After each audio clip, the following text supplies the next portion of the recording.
دوستان عزیزم، درود و مهر. امیدوارم حال دلتون عالی باشه. اگه وقت کمی داری ولی دلتون یه غذای خوشمزه و سریع میخواد، این پیشنهاد عالیه. تو مرحله اول سیب زمینی‌ها رو طبق تصویر برش بزنید و بعد از اون بریزید داخل قابلمه و مقداری آب بهش اضافه کنید و بذارید تا سیب زمینی‌ها کاملا بپزه. و بهتون پیشنهاد میکنم دست به کار بشین و این غذای فوری رو درست کنین که بی نهایت خوشمزه بود.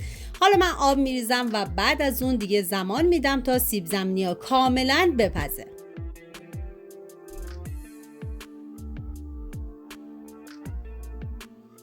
حالا توی این فاصله میریم سراغ پیاز که من پیاز رو به صورت اسلایسی ریز کردم و شما به هر مدلی که دوست دارین میتونین پیاز رو ریز کنید، فرقی نمیکنه. و حالا داخل تاب من مقداری کره حیوانی ریختم که شما از هر نوع روغنی که دوست دارین میتونین استفاده کنید. و بعد از اون پیازایی که ریز کردم و بهش اضافه میکنم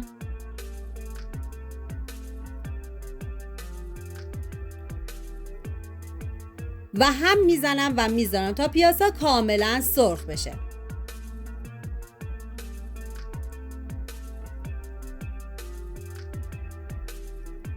و حالا تو این فاصله تا پیاز سرخ شه میریم سراغ قارچ که قارچی که داریم من کاملا ریزش میکنم و این که قارچ برای این غذا کاملا اختیاریه، میتونین حذفش کنین، ولی اگر استفاده بکنید طعم این غذا رو خوشمزه تر میکنه.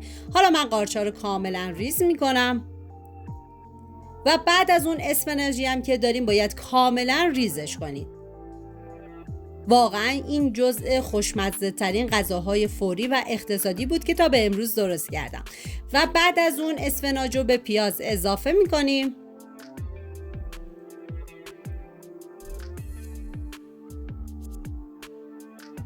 و هم میزنم تا اسفناج با پیاز مخلوط بشه و بعد از اون به مدت 10 دقیقه میذارم تا این اسفناج کمی بپزه و بعد از اون سرخ بشه.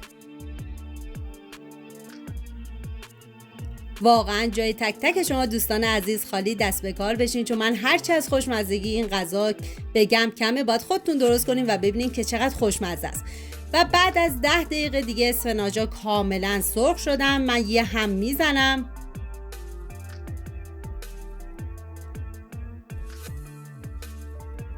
و حالا قارچ رو بهش اضافه میکنم و زمانی هم که قارچ رو اضافه کردید حتما زیر حرارت رو زیاد کنید که قارچ آب نندازه و بذارید به مدت 5 دقیقه قارچ با اسفناج کاملا سرخ بشه.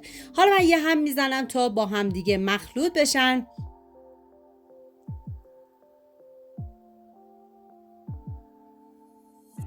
و بعد از اون 5 دقیقه بهش زمان میدم. و حالا این مواد ما آماده است و ادویه ها رو بهش اضافه میکنم. پودر گشنیز، زردچوبه، فلفل قرمز و نمک. من اندازه‌های دقیق تک تک مواد رو داخل دیسکریپشن نوشتم. حالا هم میذارم تا ادویه ها با بقیه مواد مخلوط بشه و بعد از اون میذارم ادویه ها تف بخورن و عطر ادویه ها آزاد بشه.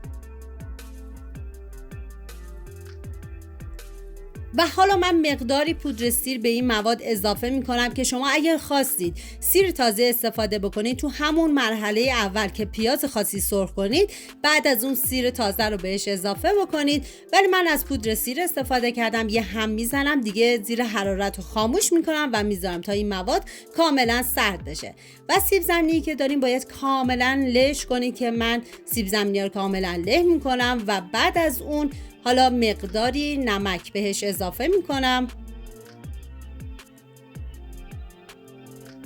و من از پودر نان استفاده کردم که شما میتونید از آرد سوخاری هم استفاده بکنید و همچنین نشاسته ذرت. حالا همه این مواد رو با هم دیگه مخلوط میکنم و نکته مهم این که این سیب زمینی ها باید طوری باشه که به هیچ عنوان به دست نچسبه. حالا من کاملا سیب زمینی ها رو با هم دیگه مخلوط میکنم با بقیه مواد و بعد از اون سیب زمینی ها رو به هر مدلی که دوست داری میتونین فرمشون بدین که من مقداری از سیب زمینی رو برداشتم و کاملا صافش کردم و مقداری از اسفناج و کمی از پنیر پیتزا بهش اضافه کردم و اینو فرم میدم.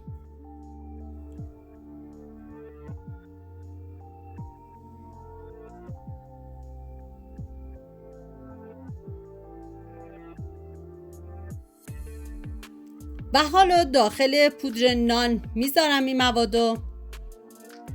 و برای این غذا ما اصلا نیازی به تخم مرغ نداریم. و بعد از اون من داخل تابه مقداری کره ریختم و بعد از اینکه داغ شد حالا این موادی که آماده کردم بهش اضافه میکنم و میذارم تا کاملا سرخ بشه. دوستان عزیزم اگه ویدیو مورد پسندتون بود و تا این لحظه کانال رو سابسکرایب نکردید خوشحال میشم سابسکرایب کنید و اگه ویدیو رو هم دوست داشتید لطفاً ویدیو رو لایک کنید. لایک شما باعث میشه که این ویدیو در معرض دید افراد بیشتری قرار بگیره و از این طریق هم از من حمایت میکنید. حالا یه سمتش سرخ شده من برمیگردونم و میذارم تا سمت دیگه‌ش هم کاملا سرخ بشه. و زمانی هم که میذارید این مواد سرخ بشه حتما باید زیر حرارت کم باشه. و دیگه اینجا کاملا سرخ شده و من از روغن جداشون میکنم.